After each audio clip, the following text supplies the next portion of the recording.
Y también vamos a hablar esta mañana del flagelado patógeno Giardia intestinalis. Bien, estamos a 1:08:03, tiene mi reloj. Una hora perfecta para dar inicio. Vamos a esperar que la bachiller tome asiento, por favor.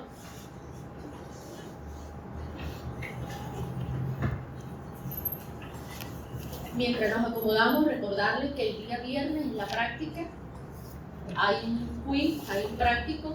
Tengo que ponerme de acuerdo con el doctor ahorita para ver si a la entrada o es a la salida. Hay 3 grupos, ¿no, bachiller? Ya, 2 grupos. 2 grupos de práctica. Perfecto. 2 grupos de práctica. Ahorita a la salida también me pongo de acuerdo con el doctor y cualquier información pues se las estaremos dando. Lo que sí les aconsejo es que revisen la parte del examen general de ese, la parte del examen directo y revisen un poco los métodos de concentración, para qué se utilizan, cuál es su utilidad en los diferentes grupos de parásitos y básicamente de eso pues será el práctico que vamos a tener. No hay por qué asustarse porque primero solamente ustedes revisan esa parte y con lo que nosotros vamos a dar en la práctica es suficiente. Si el examen es al final, bueno, realmente sería mejor. Pero todo depende de lo que el doctor nos informe, si es al inicio o es al final. Bien, muchachos, entonces vamos a hablar acerca de la clasificación de los flagelados. Es una clasificación muy sencilla, pero siempre la damos antes de entrar en los flagelados propiamente dicho, para que ustedes tengan una idea de la ubicación de cada uno, de su hábitat, dónde está ubicado cada flagelado. La primera clasificación que tenemos acá es justamente de la que he venido hablando, clasificación de acuerdo a su hábitat. Entonces vamos a ver que hay un grupo que habita a nivel del tracto digestivo, específicamente a nivel de boca, a nivel de intestino delgado y a nivel de intestino grueso. Así lo vamos a dividir. Entonces, a nivel de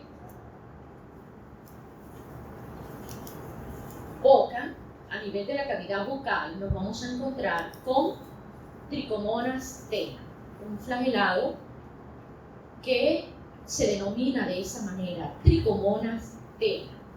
Si lo vamos a ubicar, se ubica o habita a nivel de la cavidad bucal, ya nosotros tenemos idea de la muestra que vamos a tomar a la hora de hacer diagnóstico. Por eso, inicialmente yo les decía que el conocimiento del ciclo evolutivo del parásito, del hábitat definitivo del parásito, juega un papel importante. Si este flagelado se ubica a nivel de la cavidad bucal, entonces ya usted tiene idea del tipo de muestra que va a tomar. ¿Bien?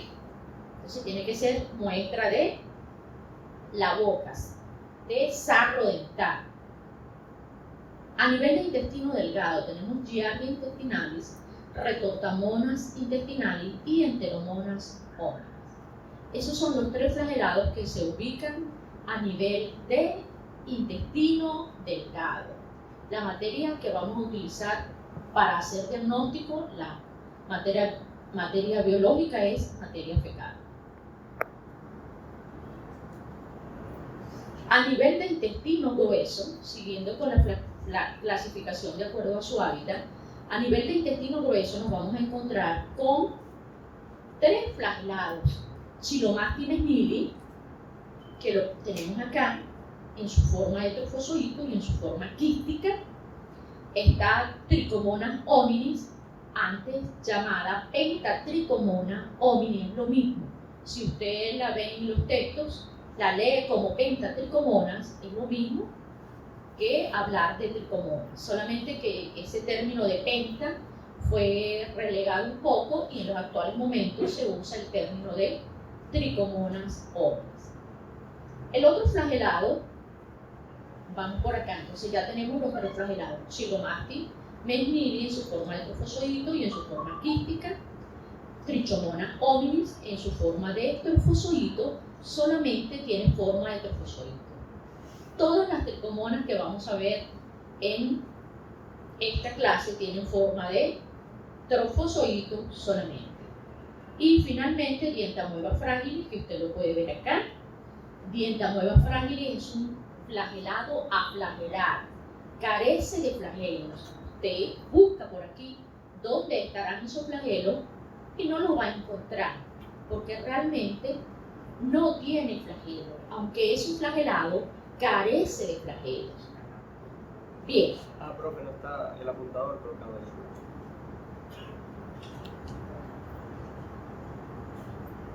Gracias, y yo aquí señalando.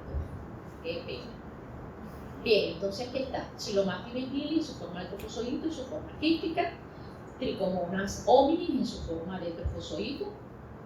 Y Dientamoeba fragilis también en su forma de trofozoito. Es importante destacar, en los últimos años se ha comentado que Dientamoeba fragilis tiene una forma quística. Generalmente hemos venido hablando durante todo este tiempo atrás de la forma de trofozoito solamente, pero ya desde el año 2015 se ha venido comentando acerca de este parásito y su posible forma quística, de manera que para efectos del examen es bueno que lo tengan en consideración. Usted puede hacer la diferenciación entre el trofozoito y la forma quística. Hasta el momento yo por lo menos no sé hacerla. No sé identificar cómo es ese quiste. El trofozoito sí, porque siempre lo hemos observado de esta manera, pero la forma quística realmente hasta el momento no tengo un conocimiento definitivo acerca de eso. Seguimos con el hábitat, la clasificación de acuerdo a su hábitat. Entonces tenemos flagelados que se ubican a nivel del tracto genitourinario. Y aquí tenemos el representante más importante que tenemos de los flagelados aquí a nivel del tracto genitourinario. Como todos los conocemos, hemos escuchado hablar de Trichomonas vaginalis. ¿Quién no ha escuchado hablar de Trichomonas vaginalis? ¿No han escuchado hablar de Trichomonas vaginalis? En esas mujeres que, sobre todo embarazadas, hay un buen número de embarazadas que presentan prurito, picazón, ardor al orinar. Entonces allí, en muchos casos encontramos Trichomonas vaginalis. Para esto vamos a tener una clase aparte, muchachos. Esto es solamente una parte introductoria nada más.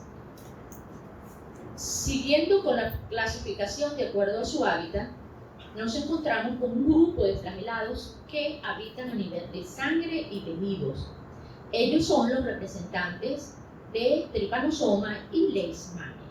En este caso vamos a hablar de Trypanosoma especie y de Leishmania especie. Acá tenemos las diferentes formas evolutivas del género Trypanosoma, que para esto vamos a tener también dos clases magistrales, pues dadas por la persona que sabe de Trypanosoma, que es el doctor Rodolfo de Vera, y él les va a detallar pues la morfología y todo lo concerniente a estos flagelados. También tenemos a Leishmania, que también es una clase particular que él da, y allí nosotros vamos a detallar también, de manera que el día de hoy yo solamente les voy a comentar su hábitat solamente. De piel, acá tenemos flagelados de piel, también se encuentra el género Leishmania como participante importante, y a nivel del sistema nervioso central tenemos al género Trypanosoma.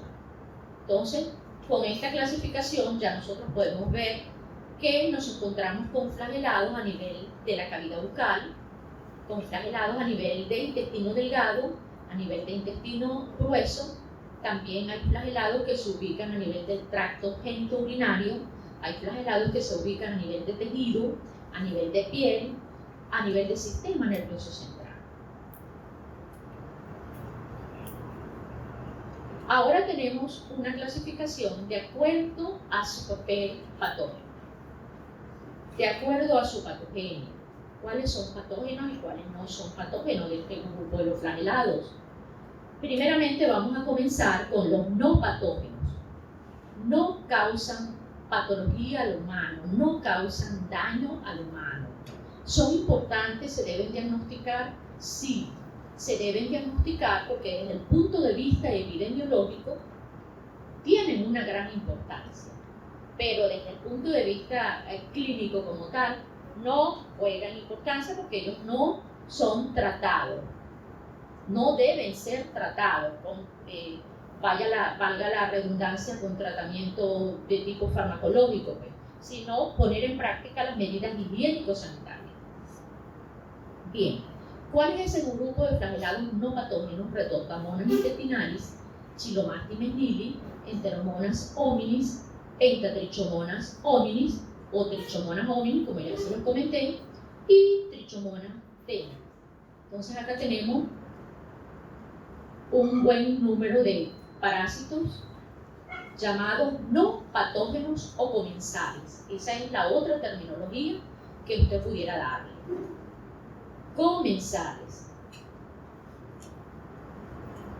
Y ahora sí tenemos al grupo de patógenos propiamente dicho. Ya su papel patógeno ha sido demostrado desde hace mucho tiempo atrás, y donde usted se consiga con uno de estos parásitos, ya usted tiene que tener claro que tienen un papel patógeno reconocido, pues. Primeramente tenemos a Giardia intestinalis, luego tenemos a Trichomonas vaginalis, a los miembros del género Trypanosoma y del género Leishmania, y importante destacar acá a Dientamoeba fragilis, que en muchos textos pues está referida como un flagelado no patógeno, como un flagelado comensal.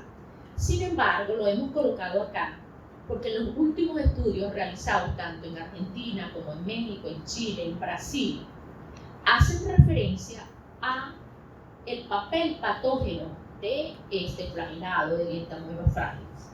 Por lo tanto, lo quisimos colocar acá en esta diapositiva como parte del grupo de parásitos patógenos, de flagelados patógenos. ¿Bien?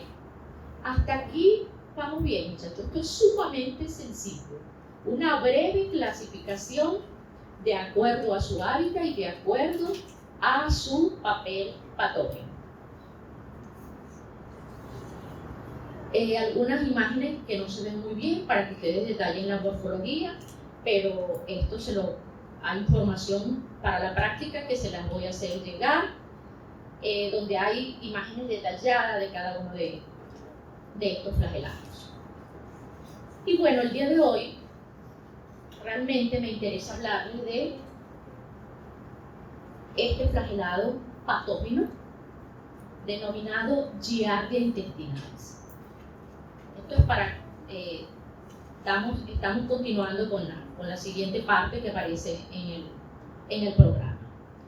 Hablar de Giardia intestinalis es hablar de un protozoario patógeno unicelular que se caracteriza porque tiene un cuerpo piriforme.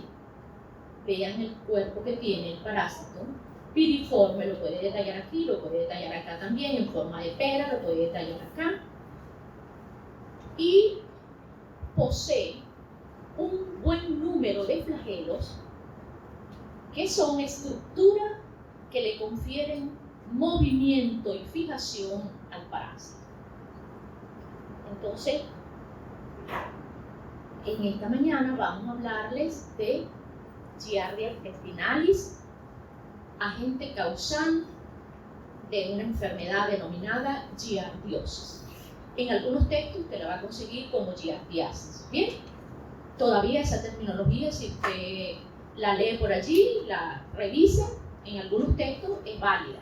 Nosotros ya lo hemos comentado en clase, vamos a hacer todo lo posible por manejar la terminología ósea.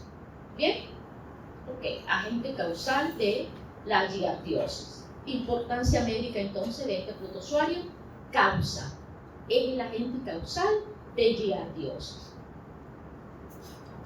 ¿Cómo se define la giardiosis entonces? Si ya usted sabe, si ya usted tiene una idea de lo que es el parásito, usted con sus propias palabras puede sacar una definición sencilla, breve, corta. Sin ver la diapositiva, usted puede decirme con sus propias palabras qué es la giardiosis. ¿Lo pueden hacer, muchachos? Pero si está allí. Dígame. Infección parasitaria por Giardia intestinal. Infección parasitaria por Giardia intestinal. Infección parasitaria por un protozoario patógeno frecuente en la población infantil. Usted allí tiene que manejar términos y tiene que ser un poquito creativo. Pero esto usted lo puede hacer. Usted, si conoce algo del parásito, usted puede sacar una definición acerca de la enfermedad del parásito. Entonces acá tenemos una definición sencilla. Infección parasitaria del intestino delgado, duodeno y yeyuno causada por Giardia intestinalis. Muy bien. Vamos a hablar ahora acerca de la sinonimia. ¿Por qué la sinonimia de los sinónimos? Porque se manejan tres términos: Giardia intestinalis, Giardia lamblia y Giardia duodenalis. En algunas investigaciones que estuve revisando anoche, por cierto, hay autores que hacen referencia que cuando se trata de humano debería denominarse, deberíamos utilizar el término de Giardia lamblia. Y cuando se trata de infecciones de animales de tipo zoonótico, deberíamos utilizar el término de Giardia intestinalis y Giardia o Giardia duodenalis. De manera que ellos toman para el humano el término de Giardia lamblia. Sin embargo, esto es trabajo, revisiones realizadas. Esto realmente nosotros tomamos los tres términos. Hacemos referencia a Giardia intestinalis, pero de repente usted puede ver Giardia lamblia o puede ver Giardia duodenalis. Para efectos de esta clase, me gustaría que tomáramos esto, Giardia intestinalis. ¿Bien? Giardia intestinalis. Aunque el último término es este, Giardia duodenalis, pues yo me quedaría con Giardia intestinalis. ¿Bien? Pero los tres son válidos, muchachos. Vamos a hablar acerca del hábitat. ¿Dónde habita Giardia intestinalis? A nivel de intestino delgado, específicamente a nivel de duodeno y de yeyuno. De allí esta definición, este término de Giardia duodenalis. Algunos investigadores hacían referencia en su publicación que el parásito se alojaba fundamentalmente, que el ataque era mayor a nivel de duodeno. Pero ya sabemos que a nivel de tanto de duodeno como de yeyuno. En cuanto a la historia de Giardia intestinalis, fue observado por primera vez por Leeuwenhoek en sus propias heces aproximadamente para el año 1681. Luego Lambert, en el año 1859, hace descripciones también importantes acerca de este protozoario. Y finalmente Kunstler, en 1882, crea el género Giardia y dice, bueno, este va a ser el género de este parásito, de este flagelado que habita a nivel de intestino delgado. Esos estudios se hicieron en Renacuac. Bien. Una vez que conocemos entonces un poco acerca de la historia, vamos a la taxonomía. Esta taxonomía es la que aparece en los textos, muchachos, no es la taxonomía que está actualizada. Sin embargo, ¿qué es lo que realmente a mí me interesa? Que usted domine el género y la sinonimia que acabo de comentarle. Giardia lamblia, Giardia intestinalis o Giardia duodenalis. Dependiendo del país, de repente usted va a Argentina, en Argentina utilizan Giardia lamblia, usted se pasea por México, no utilizan lamblia, sino Giardia duodenalis, pero que usted esté claro que estamos hablando del mismo parásito. ¿Se entiende eso, muchachos? Perfecto. algunas especies que han sido señaladas en animales. Y tenemos que comentarlas, sí tenemos que comentarlas, porque se habla de un papel zoonótico en esta parasitosis, así como lo habíamos comentado con blastocystis también. Tenemos algunas especies que han sido señaladas en animales: Giardia agilis en anfibios, roedores y reptiles; Giardia cati en gatos; Giardia muris en roedores; bovis en bovinos; Psittaci en loros; capri en caprinos; Ardeae en garzas; y Microti también ha sido encontrada en roedores. Algunas de las especies que han sido pues señaladas. En cuanto a la cepa propiamente dicha, a la secuenciación que se ha hecho de este parásito, esta es la información que se tiene al respecto.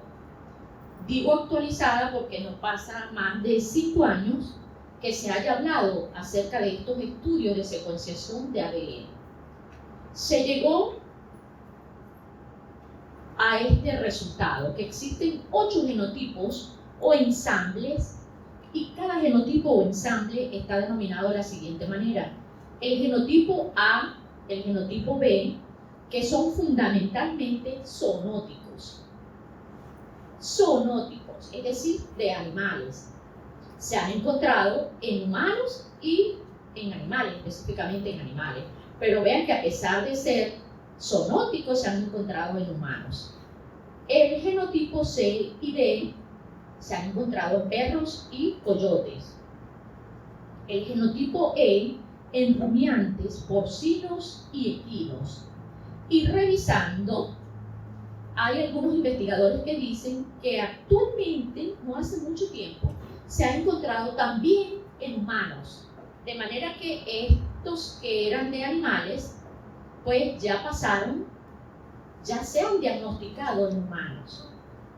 El genotipo F en felinos, el G en ratas, el genotipo H en mamíferos marinos, y de esta clasificación se ha tomado al genotipo A para hacer una diferenciación, y se ha establecido dentro del genotipo A esta pequeña clasificación: el A1 en humanos y animales, el A2 específicamente en humanos, el A3 en animales. Importante destacar que el genotipo B se ha encontrado causando daños severos en humanos. Entonces, la severidad de la infección por Giardia se ha relacionado con el genotipo B. Eso lo refieren algunos investigadores. Por otra parte, se habla de una situación difícil que compromete la taxonomía de este parásito. ¿Por qué? Porque hay múltiples cepas con características bioquímicas y moleculares diferentes, y eso pudiera llevar a que dentro de un poco tiempo, no sabemos cuánto tiempo, pueda pasar lo mismo que pasó con blastocystis, hominis a blastocystis especie. Porque si ya hablamos de varios genotipos, de varios ensambles, y que el humano puede estar involucrado en 2, 3, 4 de esos ensambles, entonces probablemente, ¿qué nos hace pensar esto? Que en un futuro ya no vamos a hablar de Giardia intestinalis, sino vamos a hablar de ¿qué? De Giardia especie. Así de fácil, muchachos. Así como lo estamos entendiendo. Así es. Bien, pero por los momentos nos quedamos con Giardia intestinalis. En cuanto a la morfología de este parásito, vamos a hablar de 2 fases evolutivas que ya ustedes la han referido los profesores anteriores en clase: la fase de trofozoito o fase vegetativa, que es la fase que se mueve, y la fase de resistencia o la fase quística, que no se mueve. ¿Bien? ¿Ok? Ok, vamos a comenzar con la fase de trofozoito. Acá podemos ver algunos trofozoitos, 1, 2, 3. La forma piriforme, vean la forma de pera. Forma piriforme con su extremo anterior. ¿Cómo es el extremo anterior? Redondeado. El extremo anterior redondeado y el extremo posterior, ¿cómo es? Aguzado. Fino, aguzado. Y este es el anterior. Bien. Posee una cavidad oventosa. Acá en esta parte, aquí, está una cavidad oventosa denominada disco adhesivo, disco succionador o disco suctorio. Por medio de esa cavidad oventosa es que el parásito se fija a la vellosidad intestinal, se fija a los enterocitos. Bien, dos núcleos en el extremo anterior, acá los podemos ver. El tamaño, 15 micras de longitud, de largo, ¿ves? Por 7 micras de ancho. Tiene una barra doble acá en el cuerpo que atraviesa el cuerpo del parásito, desde aquí hasta acá.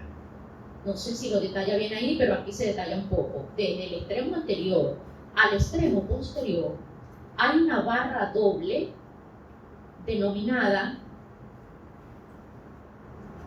axostilo o axonema, que tiene una función de fijación, hace pues que el parásito se sostenga, una función de sostén, le da esa barra doble. Tiene dos estructuras en forma de coma que se detallan por aquí, más adelante lo vamos a ver. Dos estructuras en forma de coma que son los cuerpos parabasales. Cuerpos parabasales, esas estructuras están por acá. Ya lo vamos a detallar más adelante. Y tiene 4 pares de flagelos que no se detallan aquí, pero los flagelos salen desde el extremo anterior, desde acá salen 2 flagelos del extremo anterior, luego en la parte media salen los flagelos ventrales, los flagelos medios y los flagelos posteriores. De manera que si tiene 4 pares de flagelos, en total serían ¿cuántos flagelos? 8 flagelos. Bien. ¿Alguien tiene un lápiz de pizarra? Por favor, si lo tiene, lo podemos dibujar rapidito.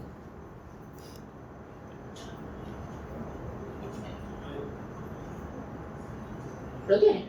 Háganmelo pegar, por favor.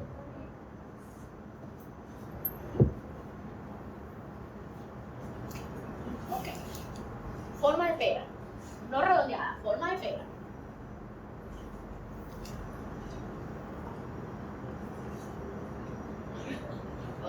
Oye, la pizza se quiere acabar. Tiene que comprar uno nuevo por este viejo. Ok, la forma de pera. Extremo anterior.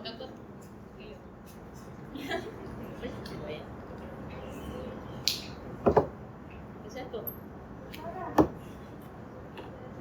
Tranquilo, ya tenemos aquí. Gracias, mi niña. Okay.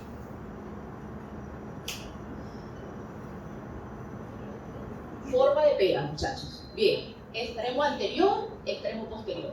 En el extremo anterior hay una estructura que se denomina como disco adhesivo, disco succionador o disco suctorio. Aquí está. Esta estructura que está allí en forma de lente. Dentro de ese disco adhesivo, disco succionador o suctorio, están dos núcleos, ¿verdad? Ok. Atravesando el cuerpo del parásito desde el extremo anterior al extremo posterior, hay una barra doble denominada como axostilo o axonema en algunos textos. Bien. En la mitad del cuerpo del parásito hay dos estructuras en forma de coma denominadas cuerpos parabasales. Muy bien. Faltan los flagelos. Tenemos 4 pares de flagelos. Pares, en total serían 8. Primero, 2 flagelos anteriores, ¿verdad? Ok. Tenemos 2 flagelos, ¿cómo serían estos? Ventrales. Y tenemos 2 flagelos medios. Y finalmente tenemos dos flagelos posteriores. Ok. No hay problema.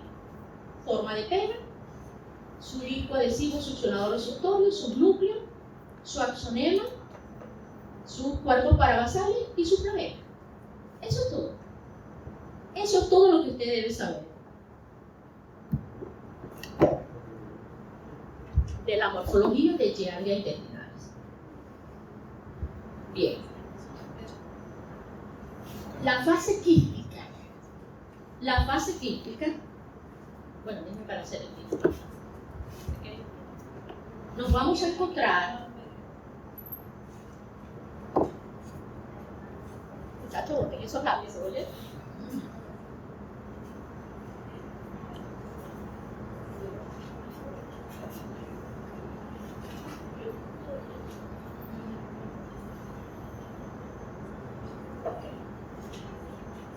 Nos vamos a encontrar entonces con un quiste que tiene dos núcleos, en ese caso estamos hablando de un quiste inmaduro, y de un quiste que tiene 4 núcleos, ¿verdad? 4 núcleos. Entonces el quiste inmaduro y el quiste maduro.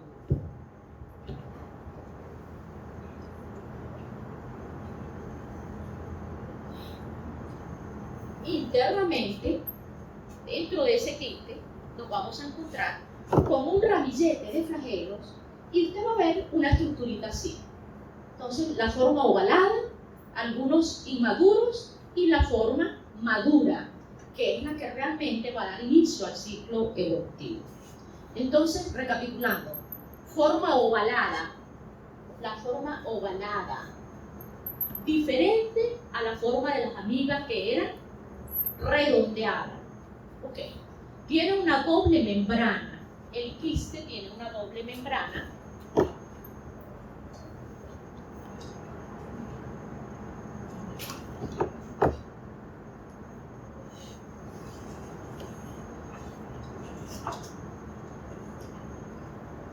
Una doble membrana que mide de 0,3 a 0,5 micra.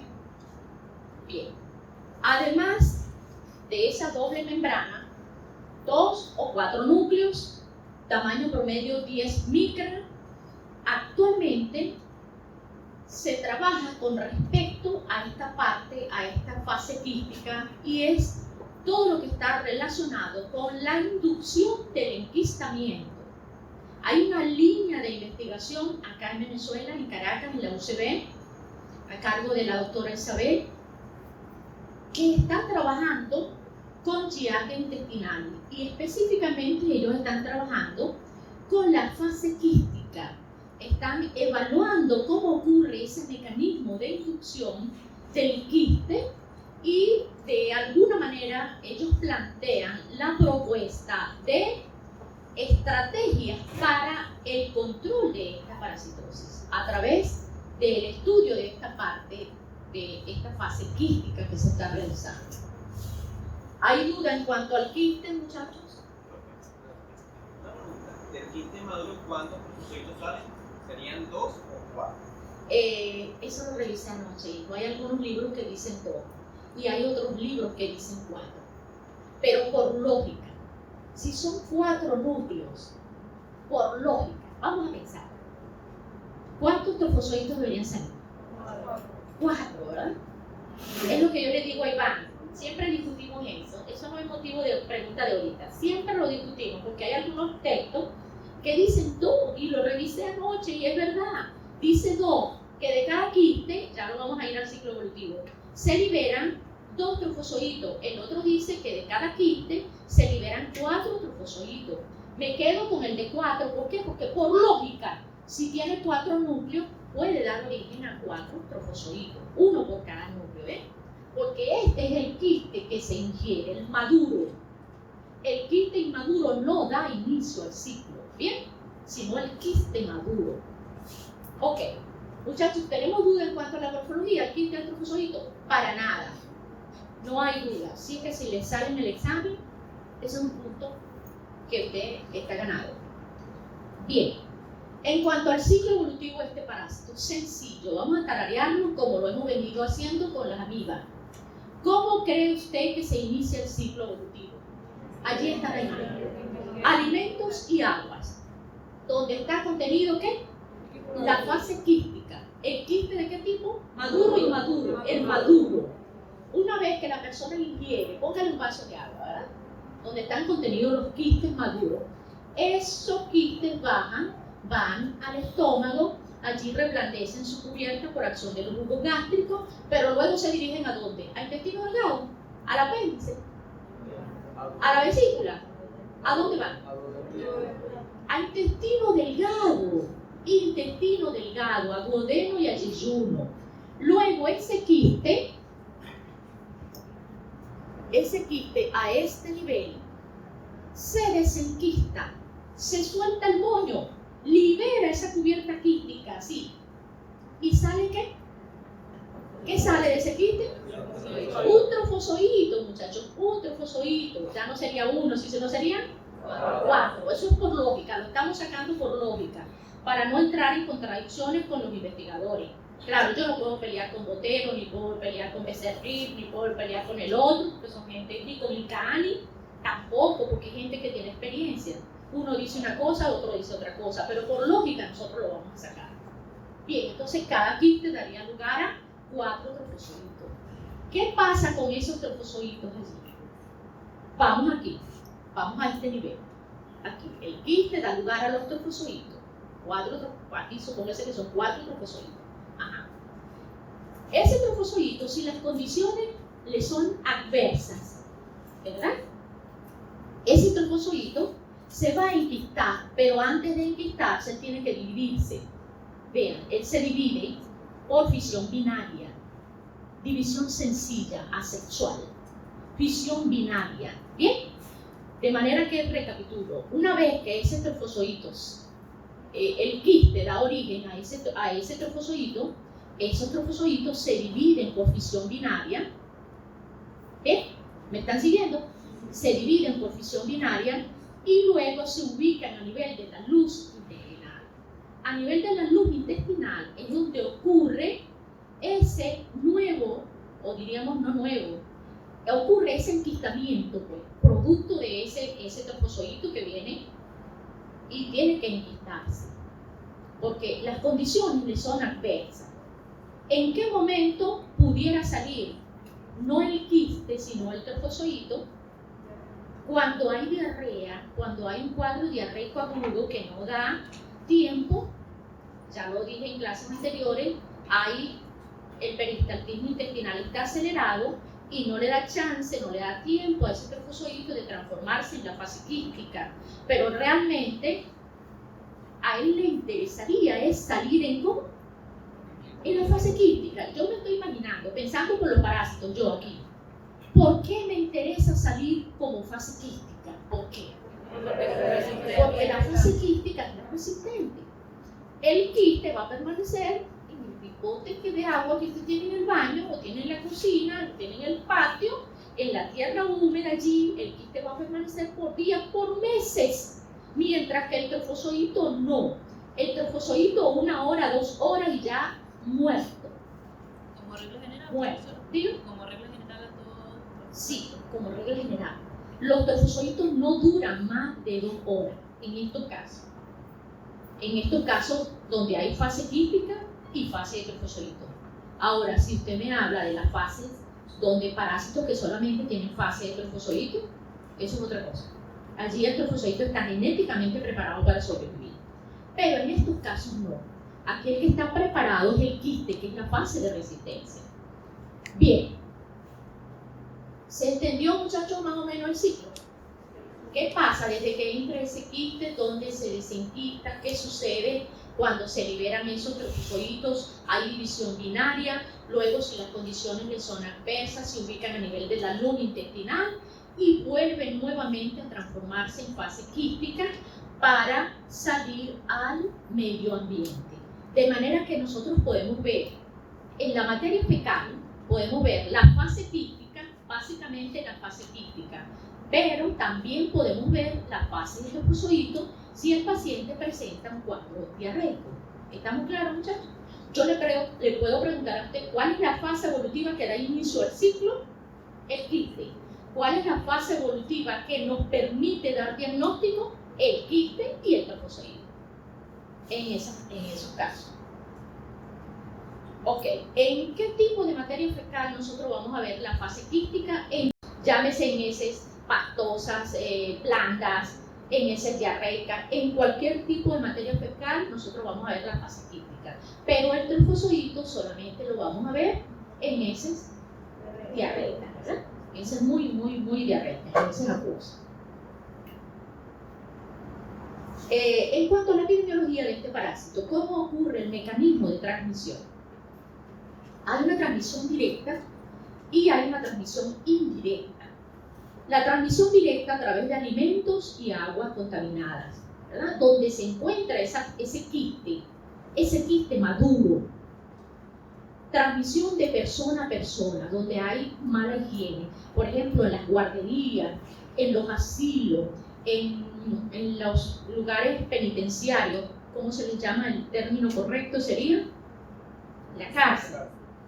Bien, en esos lugares cerrados, pues se presta para que esta parasitosis se dé con mucha facilidad. El mecanismo indirecto es por medio de vectores mecánicos, moscas y cucarachas. Recordemos que las moscas y cucarachas transportan, ¿verdad?, en sus patas las fases evolutivas no solamente de giardia intestinal, y también de histolítica y de cualquier parásito que esté por allí, puede ser de alguna manera vehiculizado por estos vectores mecánicos. La población susceptible generalmente dice la literatura que es la población infantil de 2 a 10 años. Pero también hay otros investigadores que refieren que las personas que tienen animales en casa también son susceptibles. Llámese perro, gallina, loros. Los que crían, pues los que están en contacto con animales también son susceptibles. Los viajeros que acostumbran pues también a comer en la vía, cuando vienen de un lugar a otro lugar, y quién no va a comer. No vamos a pasar toda la vida muertos de hambre, ¿verdad? Pero para no adquirir giardia o blastocitis, como lo hace el doctor de Vera, que si pasa todo el día sin comer, no come hasta que no llega a su casa. Lo lamento por él, muchachos. Bien. Pero de esa manera, esos son personas también, población susceptible. Las personas que tienen su sistema inmunológico pues, deprimido, las personas que tienen una enfermedad de base, también son población susceptible. La prevalencia es más alta que la de entamoeba histolítica. Esto les tiene que quedar claro, muchachos. Si yo les pregunto a ustedes en este momento, con estos 3 parásitos que hemos visto, blastocitis especie, entamoeba coli y giardia intestinalis, yo vea la pregunta por orden de frecuencia, por orden de mayor a menor, ¿cuál sería el más prevalente? Blastocitis especie, seguido de... No, aquí estoy, vea, aquí está la respuesta, ¿eh? La prevalencia es más alta que la entamoeba histolítica. Entonces sería giardia y en última instancia entamoeba histolítica. ¿Cuál es la prevalencia de blastocitis? Hablando en términos generales, supera el 40%, 40, 50, hasta un 60%. Esa es la prevalencia general. Y les puedo hablar sin titubeo. ¿Por qué? Porque eso es lo que nosotros vemos a diario. Tenemos innumerables tesis y el primer lugar lo ocupa blastocitis especie. Aquí sí podemos hablar sinceramente, sin mentirita ninguna. Luego sigue giardia intestinal. También les puedo hablar con exactitud aquí porque hemos hecho muchos trabajos con respecto a giardia intestinal y la prevalencia está entre un 15 a un 20%. y la prevalencia nacional de giardia intestinal es aproximadamente de un 20%. Entonces vean, blastocisti con un 40 o un 50, giardia viene bajando a un 20% y llegamos a entamoeba histolítica que vimos en clase. ¿Cuánto es la prevalencia más o menos de entamoeba histolítica aproximada? De 1 a 3%. Entonces es hora de poner los puntos sobre las i, muchachos, de decir, mire, ven, esta es la prevalencia. Usted me puede informar histolítica, gracias Carmen, usted puede informar lo que usted quiera, laboratorio, como usted quiera, pero esta es la prevalencia. Blastocitis en primer lugar, giardia como patógeno y en tercer lugar, histolítica, muchachos. Puede presentarse en forma epidémica por contaminación de acueducto. Recordemos que el agua juega un papel importante. El agua juega un papel importante en la giardiosis, así como en la blastocistosis y en otras parasitosis que vamos a ver, la criptosporidiosis. El mecanismo de transmisión, o sea, la manera, el vehículo importante allí es el agua. ¿Qué otra cosa? Es una parasitosis frecuente en países tropicales y subtropicales. A nivel mundial se estima que más de 200 millones de personas están infectadas por este protozoario. En países desarrollados se habla de epidemia. Y en países subdesarrollados se habla del término endemia. Eso lo comentamos la vez pasada, la diferencia entre epidemia y endemia, muchachos. Eso lo tenemos que tener claro. Se considera una de las causas de la diarrea de los viajeros, ya se los comenté hace ratito. Algunos animales como perros, gatos, castores, rumiantes pueden ser reservorios y dar origen a infección humana. Hemos trabajado con perros, hemos buscado la giardia en perros y giardia en humanos, en los dueños de esos perros, y morfológicamente son idénticas, y lo dice la literatura, que no hay diferencia entre la morfología de los animales y del humano. Hemos buscado giardia también en cerdos, en cochinos, también en gallinas, en pollos también. Y la morfología es idéntica a la que se ha encontrado en el humano. La infección predomina en niños de corta edad, preescolares y escolares. Realmente, si nosotros hacemos referencia al tipo de población, esta es la población más afectada. Sin embargo, no quiere decir que en un adolescente, en un adulto, no se encuentren casos. Les puedo decir que en estos últimos años, la prevalencia de giardia ha subido en la población adulta, sobre todo en los pacientes VIH positivos. Allí nos hemos encontrado con esa prevalencia importante, o sea, ¿qué está pasando aquí en estos pacientes?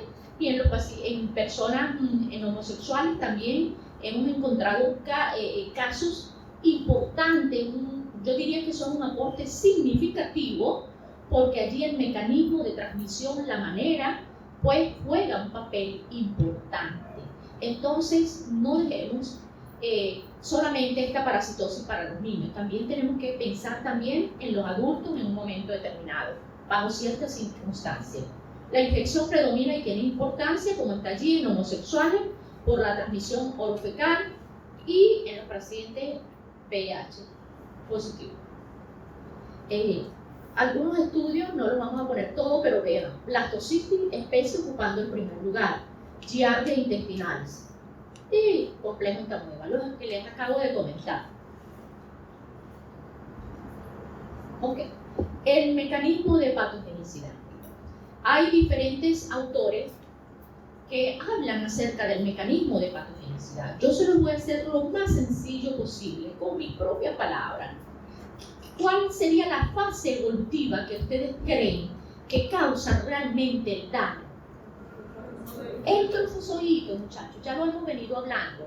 El trofozoito, y el daño es básicamente un daño mecánico es un daño mecánico causado pues directamente a la mucosa intestinal por la participación de esos trofozoitos.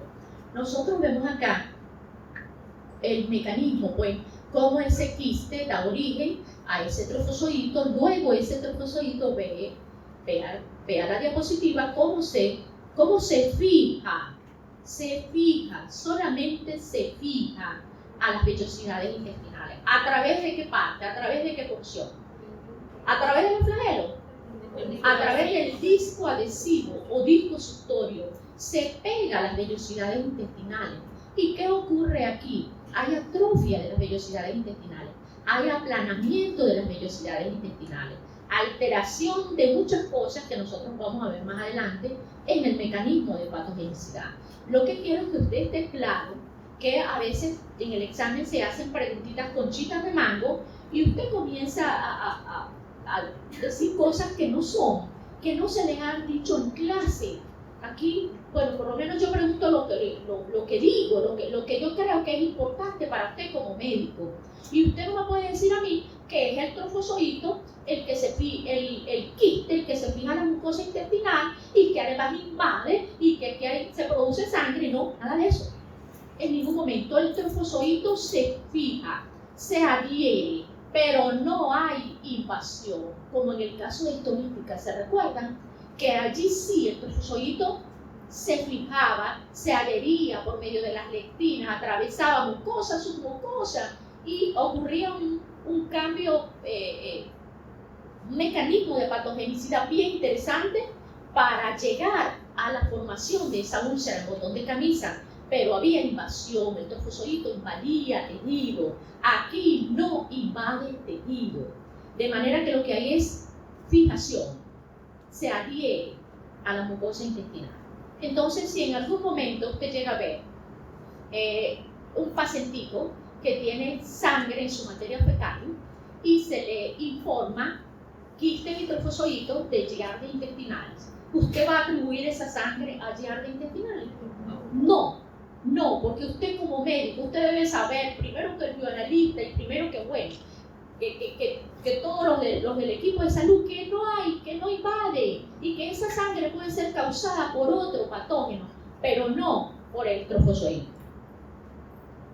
Aquí está el mecanismo, acción mecánica del parásito sobre la mucosa, atrofia de las vellosidades intestinales, alteración del ribete del cepillo, inflamación de la lámina propia, alteración de las pruebas de absorción de vitamina A, vitamina B12, la D-silosa, importantes, disminución de las gamma-globulinas en sangre, deficiencia de IgA secretoria, que juega un papel importantísimo esta IgA secretoria, dice la literatura, que ella protege contra la infección, porque va directamente a destruir al trofozoito. Entonces, se habla de ese mecanismo de protección de la IgA secretoria.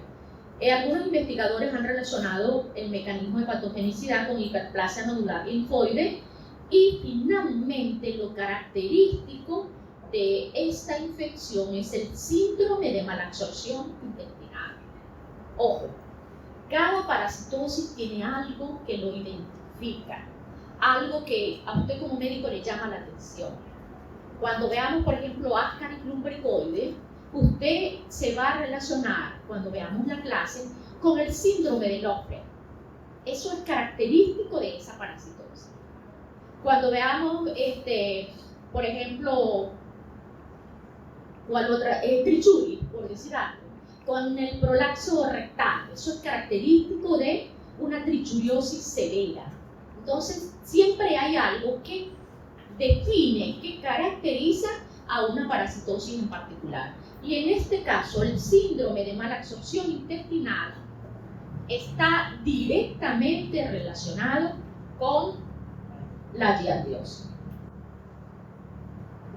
Un mecanismo de patogenicidad propuesto por Becerril y por otros investigadores donde hacen referencia al daño traumático ocasionado por la adhesión, la colonización del intestino por ese trofozoito y mediada por factores físicos y químicos.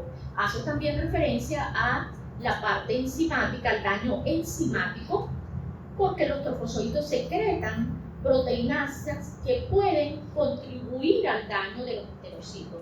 Recordemos que los enterocitos son las células más afectadas por estos trofozoitos. Un daño tóxico inducido por toxinas del parásito. Usted puede revisar un poquito más esto en casa. Y la formación de barrera mecánica ocurrida por la multiplicación exagerada del parásito. ¿De quién?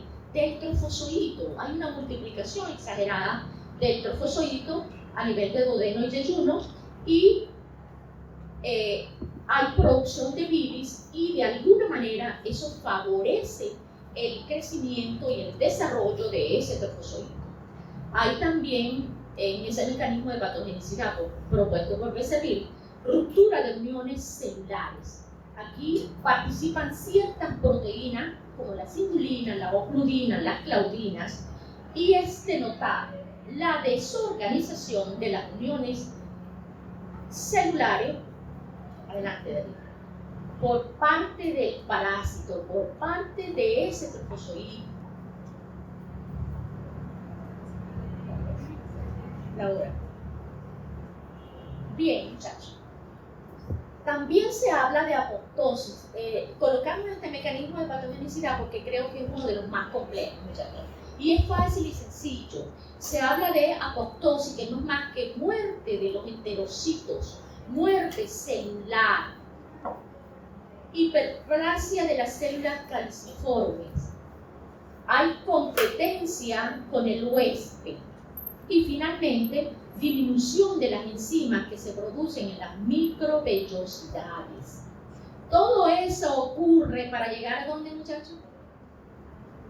¿Qué fue lo que les acabo de decir ahorita? El síndrome de malabsorción intestinal, por favor. Todo eso para llegar allá. Voy terminando. Están esperando. Las manifestaciones clínicas. Usted como médico debe saber esto. Infección asintomática. Y hay realmente la sintomática, la que presenta sintomatología. En la asintomática no me voy a detener porque el mismo término lo dice, no hay síntomas, aunque el paciente presente, pues, es portador del parásito, no presenta síntomas. Y la sintomática, aquí tenemos la giardiosis aguda, la giardiosis crónica. Vean, la fase aguda, diarrea acuosa. Esta fase aguda dura aproximadamente una semana, 4 o 5 días, no pasa de 6 días. Diarrea acuosa, diarreas esteatorreicas, heces lientéricas, de olor fétido, esteatorreicas y grasosas, lientéricas con trozos de alimento sin digerir, dolor abdominal, un olor a diablo, muchachos. El olor es horrible, es tremendo. Entonces usted va a ver esas heces grasosas, espumosas, que cuando uno destapa la cajita, eso suena plop. Y usted se da cuenta, usted dice, wow, esto tiene que ser giardia lo que hay aquí. Claro, no hemos ido al microscopio todavía, pero por lo menos se orienta cuando usted ve esas heces grasosas, espumosas, malolientas. La giardiosis crónica, dolor abdominal, náuseas, vómitos, flatulencia, pérdida de peso y todo lo que ustedes pueden ver acá. Eso lo presenta la giardiosis crónica. Importante destacar que la diarrea, en el caso de giardiosis aguda, en los niños hay que tener en cuenta que la diarrea ocurre, bueno, dicen que de 5 a 10 deposiciones por día, pero eso ocurre fundamentalmente en la mañana. Eso es importante, por lo menos para los que tenemos hijos. Las diarreas matutinas, en lo que usted le da desayuno a ese muchacho para el baño. Hay que estar pendiente allí. ¿Qué está pasando? Me están sacando. Complicaciones, síndrome de malabsorción intestinal. Y importante aquí, muchachos, los cuadros clínicos no habituales. No es común, pero invasión de las vías biliares, urticaria, asma bronquial, rinitis, dermatitis inflamatoria. No es común verlo, pero se han visto casos y están relacionados. Nos vamos con el diagnóstico rápidamente, materia fecal. Primeramente, un examen directo. Métodos de concentración. ¿Cuáles son esos métodos de concentración? Faust, Colmoreter, Podemos hacer sedimentación espontánea, que no está aquí. Anéxenlo aquí. FAUS, Colmoreter, sedimentación espontánea. Podemos hacer coloraciones desde un ginseng, hematoxilina férrica, tercrómica. Podemos trabajar con líquido duodenal. Aquí se utiliza la cápsula de Bill. Esto lo utilizan los gastroenterólogos. Este diagnóstico no lo hacemos nosotros. Podemos también trabajar con antígeno en materia fecal. Y podemos hacer la determinación en suelo, la determinación de IgG y de IgM. Y por si fuera poco, también el especialista puede hacer biopsia intestinal y de esta manera también podemos llegar al diagnóstico. Imágenes que se las puedo pasar con respecto al diagnóstico. Vean, muchachos, que esto no se puede confundir. Usted no me va a confundir un trofozoito de Giardia. El método ideal, de acuerdo a la literatura, sería FAUS. FAUS, la técnica de FAUS. Pero con lo que hemos hecho, ya nosotros sabemos que la técnica de sedimentación espontánea es muy buena. Sería una segunda opción. Pero la literatura dice que la técnica ideal sería la técnica de FAUS. Bien, con microscopía electrónica, por ejemplo, esto, muchachos, vean, esto es una belleza. Esta es la imagen de la viejita en moto, que yo siempre les digo, o sea, toda fácil, con esos lentes negros, ese pelo suelto, y cuando le pega la brisa, ¡wow! Tremendo, ¿verdad? Vean los núcleos, aquí está la barra doble o axonema, ¿y cómo se llama esto? ¿Cómo se llama esto? La boca. Los cuerpos parabasales. Está bien, tienen idea, hay una similitud. Los cuerpos parabasales, y aquí van los flagelos. Vea esto, es una belleza, vea. ¿Cómo te puede confundir esto? Vea. Imagínense esto. Ok. Ya llegamos al diagnóstico, al tratamiento. Bien, muchachos, entonces, ubíquese en el trofozoito. ¿Dónde vamos a ver ese trofozoito? En esa recién emitida, ¿verdad? Recién emitida. ¿Cómo lo vamos a ver?